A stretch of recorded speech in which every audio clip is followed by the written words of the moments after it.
Hi there, Isha here, and welcome to The Higher Life.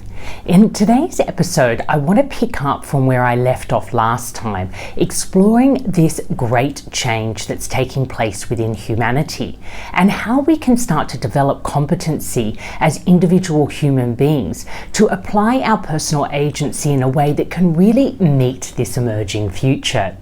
And I've spoken a lot about systemic intelligence, but today I want to take a step back and talk about where this spiritual intelligence and this personal agency that we have been exploring through humanity, through generations and generations of lived experience, how these two processes or forces or intelligences are really merging into what we can now understand as both the source and also, I guess, the product of this systemic intelligence.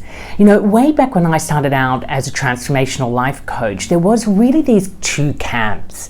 There were the people who started out training as a coach and then moved more towards what would be called a spiritual path or spiritual intelligence, having this sense that there was definitely something greater than the human experience, a higher intelligence, a higher awareness. There's lots of different names for it, but this sense that we're part of something that we can't fully comprehend and that somehow divines our life. It influences and shapes, maybe even directs it. And of course, we can never get really clear on what this higher power is.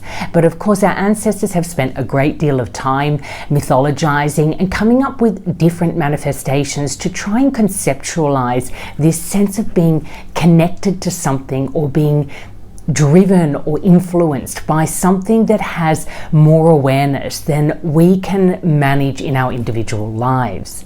And then you have this other side, which believe really, I guess, entirely or fully in what I would call personal agency. This idea that within each human life, we have the power in a way to create the outcomes that we seek or that we desire or that life is asking for us. But the power really lives within the individual, and there is no higher power that we can look to get us out of our troubles.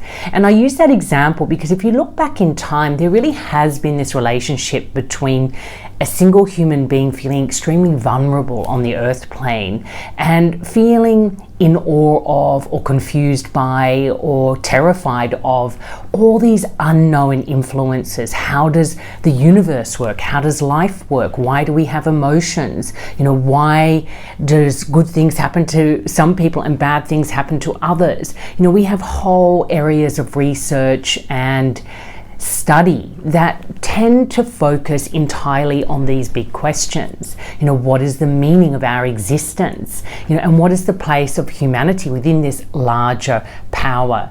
You know, we've had gods, we've had religions, we've experimented with all these different ways to understand what this higher power may be.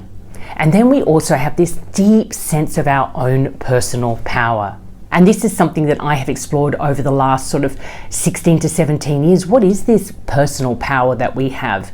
Are we really as powerful as we think we are? You know, if we are powerful, is it in the way that we've been educated? And I know that I have been educated very much in this individualistic form of personal agency. That all you need to do is get out there and make it happen. Or all you need to do is turn inwards and resolve all your inner wounding patterns, go back into your family history and resolve all that dysfunctional patterning of feeling and thinking and behaving that has been passed down from one generation to the next. You know, this feeling that there is a solution out there and we as the individual can somehow find it, engage with it, help it to become part of our everyday experience, and then we'll be almost like the God that this other group is looking up to. We can fully own our power. And I think the human experience clearly educates that neither of these two extremes is how we live in reality. And actually it is two extremes of a kind of range of what is going on in our lives. There is, of course, a intelligence that we don't fully comprehend but absolutely operates through our lives. And this intelligence does have a programming, a design or an operating way of being in the world. And that operating model, works through the individual humans. A really great example of this might be addiction. In your personal life or in people's personal lives, there's often this question of, is addiction a disease, or is it something that you can be fully accountable for? But what we rarely explore is another aspect of addiction, which is actually down to a pattern, an archetypal pattern that runs through family systems over generations, and it has this intelligence behind it, in which there are aspects of our lives in which we are ill-equipped, one could say, to really process or live with some of the kind of emotional patterning that moves through our systems. And as we have no education or awareness of it, it can often leave us feeling very powerless or vulnerable or susceptible to very intense emotional and psychic patterning that we actually feel physiologically in our bodies. And these kind of energy patterns may have a tendency towards substances that can help alleviate or bring some sort of capacity to meet life in a way that feels manageable. A really interesting thing about substance use, is something that I've experienced myself, is that when you're very aware and very hyper attuned to the emotional or psychic field, it can feel extremely intense. And it's very rare to find people that can meet you at that level, especially when you're a child. So you often have this feeling of being unmet by the ordinary, normal, contained consensus reality, and you kind of want to meet people who are more heightened, who are more open, who are more reckless, one could say. And that can often happen inside communities or groups where substances are being used. I know, of course, when I was younger and ecstasy was a big, recreational drug, you instantly got that capacity to meet each other at this heightened state. And some people might say, well, that's a false state, and I would disagree. I would say that it's actually a very real state, but not one that is sustainable, and one that's very hard to access without, chemical interference in your system. But, is it bad? Is it good? Yes, over prolonged use, it can really cause some harm, and it's still an open conversation.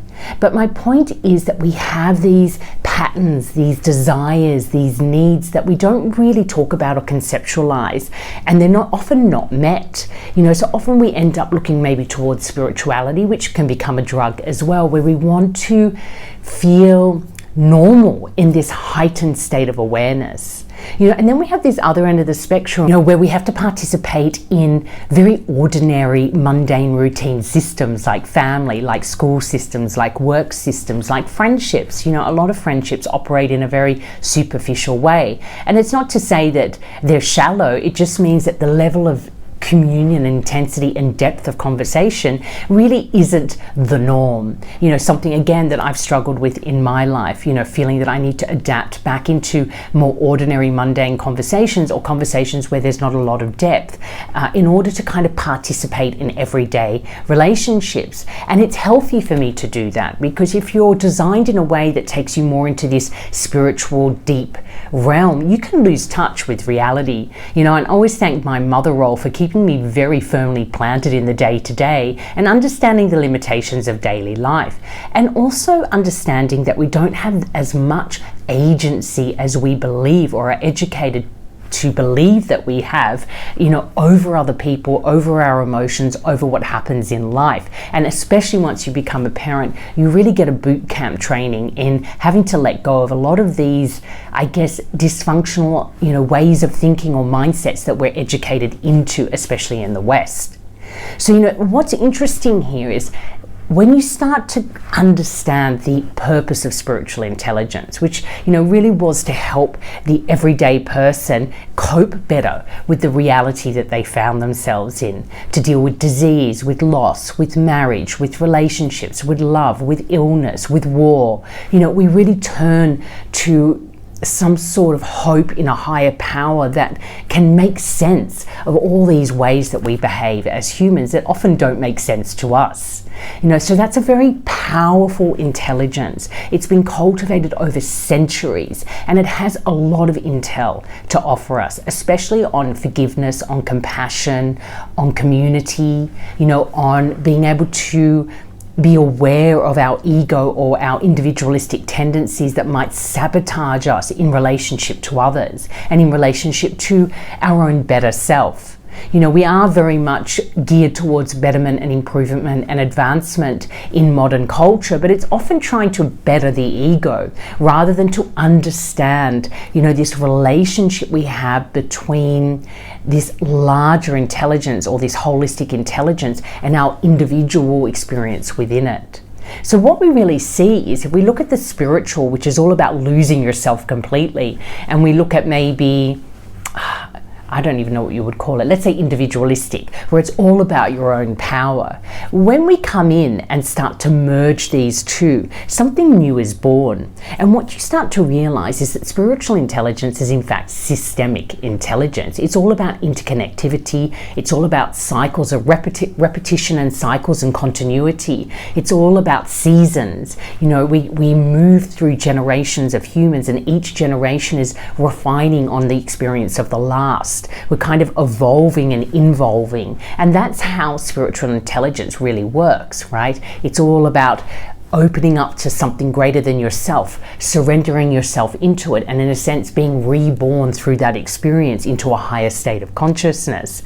But it can get lost up there in the ether, and all of us have everyday activities that we need to participate in, and sometimes this spiritual realm, it really just doesn't offer us much in terms of the everyday. Yes, it's very helpful when we're really struggling, when we're on the edge, when we're looking for something to fulfill us. It can offer some support in those areas. But in terms of the day-to-day, there's often a gap between what a lot of spiritual intelligence brings into our awareness and what our day-to-day life is asking from us. So here, this is where we start to get into that systemic intelligence that I'm talking about all the time. An intelligence that works through patterns, it works through cycles, that is each generation, intergenerational patterning. We can map it out. We know that things like alcoholism, addiction, abuse, that can go through generations of families, and it doesn't always manifest in the same way. A lot of people think if their parents weren't alcoholics, then there's no alcoholics in the family. But alcoholism as a pattern, an addictive pattern, a dysfunctional pattern, can come from aunts, uncles, grandparents, great-grandparents. It always finds its way into a regeneration to the next generation. But of course, in each generation, we become more aware of these sabotaging patterns, and we start to bring awareness really into a practical sense to actually develop tools and bodies of research that can help us meet these patterns in a more evolved way so that over time they actually dissolve. That is that personal agency in its truest form. We can go out there in the world and act as if there is no other intelligence and it's all down to us and we just have to make it happen. And people do have success, but it's a very exhausting and vulnerable way to live your life and not really the highest potential of the human being.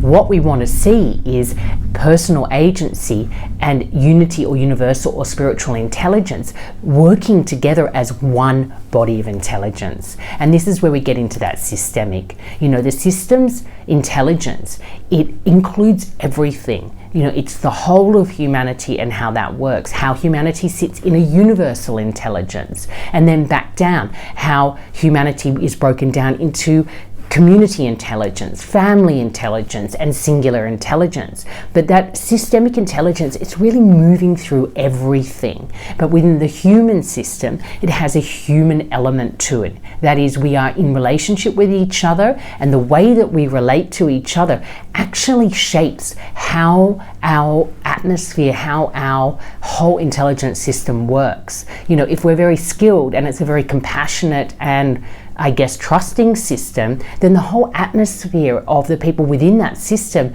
will have that trust, that openness, that peace. You know, if it's very hostile and there's war and there's conflict and distrust, again, the atmosphere of that whole system will be feeling that within the individual, within the family, within the nation. So, you know, we can learn this intelligence. It has its own language. As a systems reader, you can actually start to decipher what's going on in humanity from a pattern point of view, from an operational point of view.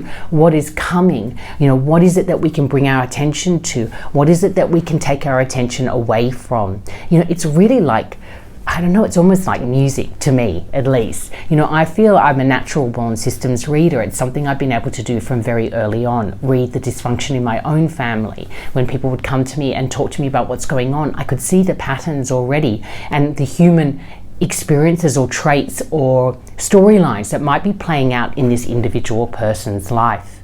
You know, it's fantastic work to be doing. So, you know, if this is something that excites you, you feel interested, definitely start to explore relationship systems intelligence. Start to get an understanding of, you know, how we can start to read ourselves as a system in a very different way. So I hope this has been insightful, and until next time, take care and love life.